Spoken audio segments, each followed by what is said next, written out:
جی علم الصرف کی دوسری کلاس کے ساتھ حاضر ہیں۔ ابھی تک ہم نے علم الصرف کی تعریف اور اس کے مختلف اصطلاحات کے بارے میں بات کی۔ فعل کی 3 قسمیں ہیں اور یہی ہمارے آج کے اس کلاس کا موضوع بھی ہے۔ فعل ماضی، فعل مضارع اور فعل امر۔ ٹھیک ہے، فعل ماضی وہ فعل جس میں گزشتہ زمانہ ہو، جیسے کتبہ اس ایک شخص نے لکھا، کتبہ نصرہ اس ایک آدمی نے مدد کی، اس ایک مرد نے مدد کی۔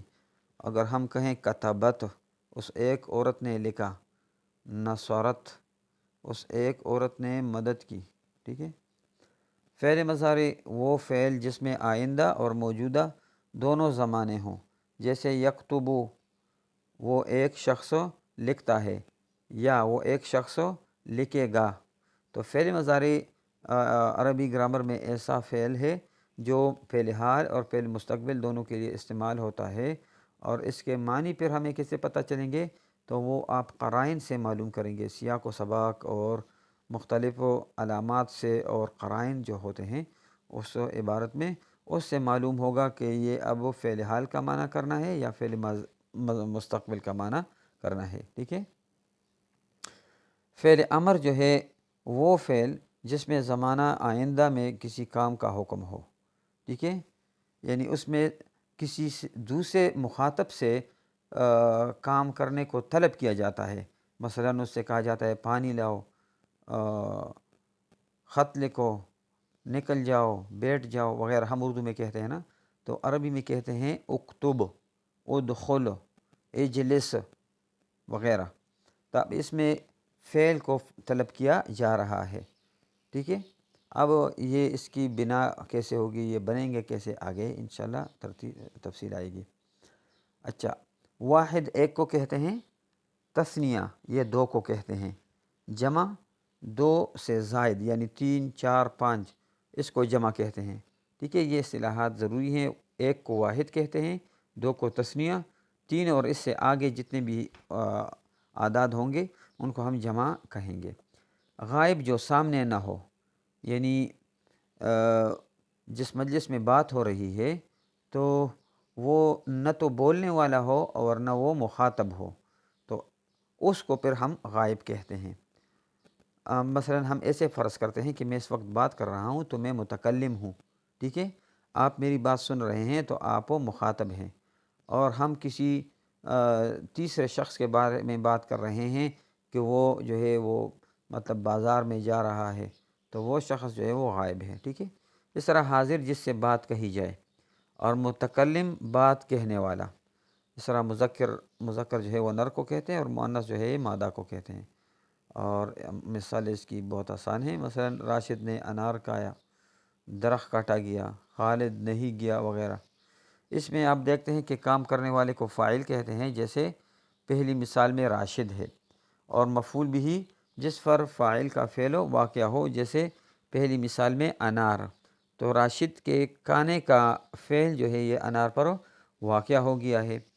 عربی میں ہم یوں کہیں گے کہ مثلاً درخت کاٹا گیا، پھر عربی کی طرف آتے ہیں، پھر اس کو پڑھتے ہیں، درخت کاٹا گیا۔ تو اب اس میں درخت جو ہے یہ مفعول ما لم یسمى فاعلہ ہے، کیونکہ اس کا فاعل معلوم نہیں ہے۔ کاٹا گیا یہ فعل ہے، اور یہ فعل ما لم یسمى فاعلہ ہے، کیونکہ اس کا فاعل جو ہے وہ معلوم نہیں ہے۔ خالد نہیں گیا، اب اس میں خالد جو ہے یہ فاعل ہے، اور اس کا جانا جو ہے یہ اس کا فعل ہے۔ ٹھیک ہے،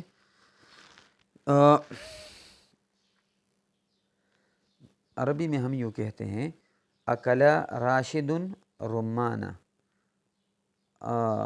قطع شجر، ما ذهب خالد۔ ٹھیک ہے، تو فعل معروف جو ہے وہ فعل جس کی نسبت فاعل کی طرف ہو، جیسے پہلی مثال میں کھایا۔ اب دیکھیں نا، راشد نے انار کھایا، اکل راشد رمان، تو اب اس میں اکل فعل ہے، راشد اس میں فاعل ہے، اور رمان جو ہے یہ کیا ہے، یہ مفعول بھی ہے۔ ٹھیک ہے، دوسرا جو جملہ تھا، درخت کاٹا گیا، قطعت شجرتن، قطعت شجرتن۔ اب اس میں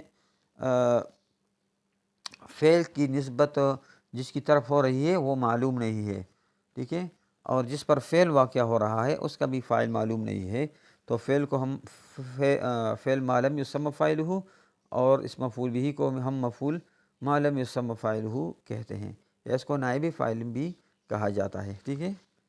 اس طرح یہ تو فعل معروف اور فعل مجہول کی بات ہوگی کہ فعل معروف کا فاعل معلوم ہوتا ہے، جبکہ فعل مجہول جو ہے اس کا فاعل معلوم نہیں ہوتا، یعنی وہ مجہول ہوتا ہے، ٹھیک ہے۔ پھر فاعل کی طرف فعل کی نسبت کے اثبات اور نفی کے لحاظ سے بھی فعل کی دو قسمیں ہیں، کہ جب فاعل کی نسبت فاعل کی طرف ہوتی ہے اور ثابت ہوتا ہے فعل کا صدور فاعل سے، تو اس کو ہم فعل مثبت کہتے ہیں، اور اگر اس فاعل سے ہم اس فعل کو منفی ثابت کریں تو اس کو فعل نفی کہتے ہیں، فعل منفی بھی کہتے ہیں۔ تو فعل مثبت وہ ہے جس میں کسی کام کے کرنے یا ہونے کو بتایا گیا ہو، جیسے پہلی مثال میں کایا، تو اب کانے کا فاعل جو ہے وہ راشد ہے، وہ معلوم ہے۔ فعل منفی وہ فعل جس میں کسی کام کے نہ کرنے یا نہ ہونے کو بتایا گیا ہو، جیسے تیسری مثال میں نہیں گیا، ٹھیک ہے، نہیں گیا کی نسبت جو ہے وہ خالد کی طرف ہو رہی ہے، تو خالد اس کا فاعل ہے اور یہ فعل منفی ہے، یعنی اس سے ایک فعل منفی ہو گیا ہے، ٹھیک ہے۔ پھر ضمیر فاعل کس کو کہتے ہیں؟ فعل کے آخر میں جو لفظ فاعل کو بتانے کے لیے لایا جائے اسے ضمیر فاعل کہتے ہیں، ٹھیک ہے۔ مثلاً اب ہم مثال دیتے ہیں ضربت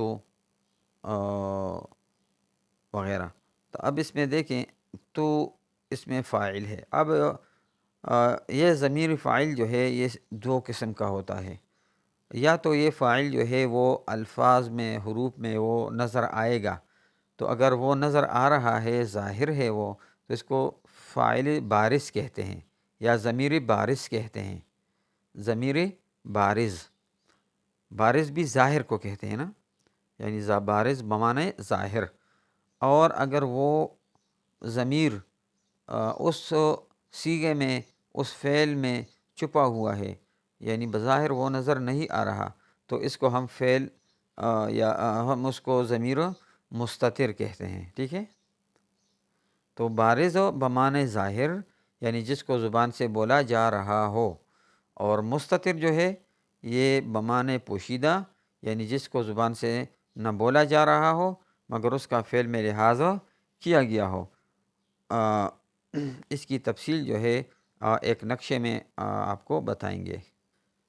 جی، اس نقشے میں آپ ملاحظہ کریں کہ پہلے کالم میں وزن دیا گیا ہے فعالہ، دوسرے کالم میں صیغہ دیا گیا ہے کہ یہ کون سا صیغہ ہے، واحد کا صیغہ ہے، مذکر کا صیغہ ہے، غائب کا صیغہ ہے، یعنی تین حیثیتوں سے ہم صیغے کو بیان کریں گے، اس وزن کو ہم تین حیثیتوں سے جانیں گے کہ آیا یہ واحد ہے، تثنیہ ہے، جمع ہے، مذکر ہے کہ مؤنث ہے، غائب ہے کہ حاضر ہے کہ متکلم ہے۔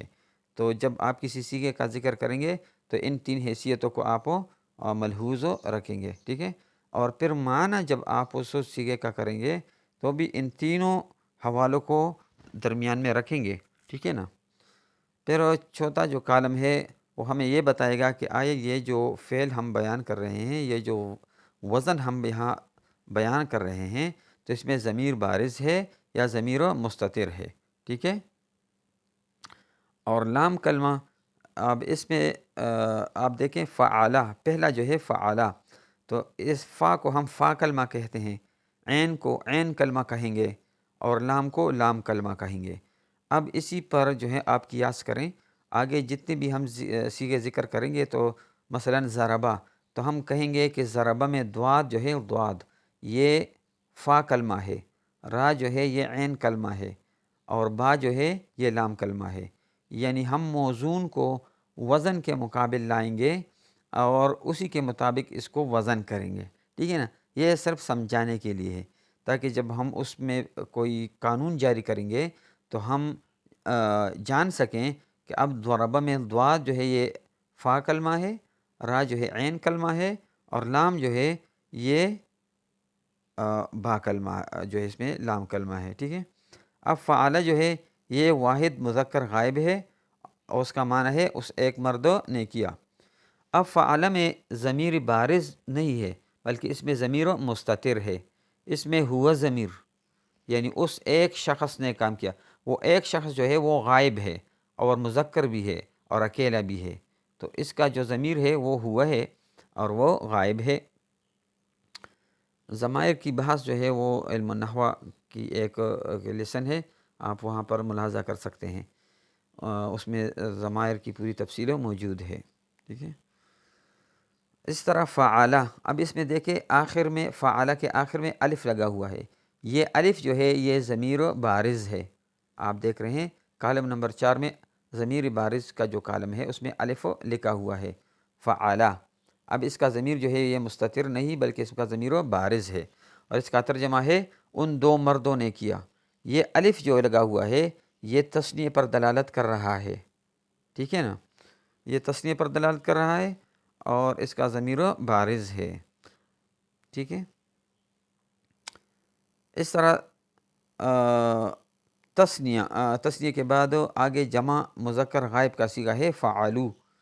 اب فعلو جو ہے اس کے آخر میں واو اور الف لگا ہوا ہے، اب اس میں واو جو ہے یہ ضمیر بارز ہے، ضمیر بارز ہے، اور یہ جمع کا صیغہ ہے، مذکر بھی ہے اور غائب بھی ہے، اور اس کا ترجمہ ہم کرتے ہیں ان بہت مردوں نے کیا، یعنی یہ مرد جو ہیں تین یا تین سے زائد ہیں۔ اب یہ فعلو کے آخر میں جو الف لگا ہوا ہے اس کو الف فاصل کہتے ہیں، اور یہ اس لیے ہم استعمال کرتے ہیں تاکہ فعلو کا جو ہے فاصلہ ہو جائے اس کے بعد آنے والے لفظ سے، تاکہ یعنی اس میں اختلاط یا کوئی غلط فہمی پیدا نہ ہو جائے کہ یہ دوسرے لفظ اس کے ساتھ ملے ہوئے ہیں یا الگ الگ ہیں، ٹھیک ہے۔ اس طرح چوتھا جو وزن ہے فعالت۔ اب فعالت میں آپ دیکھیں لام کے بعد تائے ساکنہ لگا ہوا ہے، تا ساکن، ٹھیک ہے نا، تو اب یہ واحد مؤنث غائب کا صیغہ ہے، فعالت واحد بھی ہے، مؤنث بھی ہے اور غائب بھی ہے۔ واحد اس لیے ہے کہ یہ ایک عورت پر کے کام کو بیان کر رہی ہے، اور مؤنث کیوں ہے کہ اس میں یہ جو تائے ساکنہ ہے یہ تانیث کی علامت ہے اور غائب ہے یہ، ٹھیک ہے، اس ایک عورتوں نے کیا، ٹھیک ہے۔ اچھا، آخری جو کالم ہے اس میں آپ کو بتا رہے ہیں کہ جو لام کلمہ ہے اس کی اعرابی حالت کیا ہے، یعنی اس پر جو حرکات آ رہے ہیں وہ کون سے ہیں، تو وہ ظاہر ہے وہ لکھے ہوئے ہیں آگے سے، اس لیے میں اس کا ذکر نہیں کر رہا۔ اس طرح پانچواں وزن ہے فعالتا۔ اب فعالت سے بنایا فعالتا کو، اب یہ تثنیہ غائب مؤنث کا صیغہ ہے، اس کا ترجمہ ہے ان دو عورتوں نے کیا۔ فعلنا جو ہے یہ جمع مؤنث غائب کا صیغہ ہے اور اس کا ترجمہ ہے یعنی ان بہت سی عورتوں نے کام کیا۔ اب فعالتا اور فعلنا دونوں میں آپ دیکھیں ضمیر بارز ہے، فعالتا میں الف ہے اور فعلنا میں آپ دیکھ رہے ہیں نون ہے، ضمیر بارز کے کالم میں آپ ملاحظہ کریں، ٹھیک ہے۔ یہ چی سیغے جو تھے یہ غائب کے تھے، آگے چی سیغے جو ہے یہ حاضر کے ہیں، اور اگلے دو سیغے جو ہیں وہ متکلم کے ہیں، تو ٹوٹل 14 سیغے ہوتے ہیں کسی بھی فعل کے، ٹھیک ہے۔ جو فعل متصرفہ ہیں اس کے سیغوں کی تعداد 14 ہے، 6 غائب کے، 6 حاضر کے اور 2 متکلم کے۔ فعلتا میں تا کے اوپر زبر لگا ہے اور یہ ضمیر بارز ہے اور یہ واحد ہے، مذکر بھی ہے اور حاضر ہے، ٹھیک ہے نا۔ تو اب اس کا ترجمہ جب ہم کریں گے تو ترجمہ یوں کریں گے، تم ایک مرد نے کیا یا تو ایک مرد نے کیا، آپ ایک مرد نے کیا، ٹھیک ہے۔ تما اس میں ضمیر بارز ہے، ترجمہ ہے تم دو مردوں نے کیا۔ اس طرح فعلتم یہ جمع مذکر حاضر ہے، تم بہت سے مردوں نے کیا، اس میں تم جو ہے ضمیر بارز ہے۔ پھر یہ 3 صیغے مذکر کہتے ہیں، اگلے 3 صیغے حاضر میں مؤنث کے ہیں، فعلتے، ٹھیک ہے نا، تو تے کے نیچے جب زیر آئے گا تو یہ مؤنث کی علامت ہوگی، فعلتے، اور یہ ضمیر بارز بھی ہے، فعلتما، فعلتن، تو فعلتے تم ایک عورت نے کیا، فعلتما تم 2 عورتوں نے کیا، فعلتن تم بہت سی عورتوں نے کیا۔ تو اب اس میں تی، تما، تن، یہ تینوں جو ہیں یہ ضمائر ہیں اور بارز ہیں، ظاہر ہیں، یعنی نظر آ رہے ہیں نا، ہم اس پر تکلم بھی کر رہے ہیں، منہ سے ہم نکال سکتے ہیں۔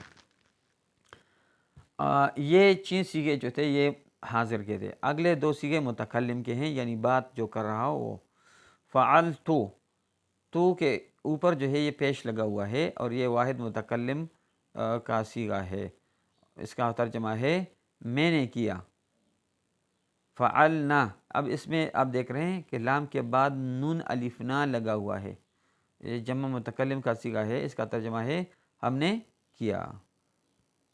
اچھا، ویڈیو لمبی ہو رہی ہے، اگلے اسباق جو ہیں اگلی ویڈیو میں آپ وہ ملاحظہ کریں، لیکن یہ ہے کہ علم الصرف میں ایک بات یاد رکھیں کہ یہ سارا کام جو ہے یاد کرنے کا ہے، یہ ساری گردانیں جو ہیں یہ یاد کرنے کے لیے ہوتی ہیں، اور تبھی آپ کو علم الصرف میں فائدہ ہوگا کہ جو آپ پڑھیں وہ آپ زبانی یاد کریں، تو اگر زبانی یاد نہیں ہوگا تو پھر فائدہ نہیں ہوگا، ٹھیک ہے نا، تو یہ بات بہت ضروری ہے۔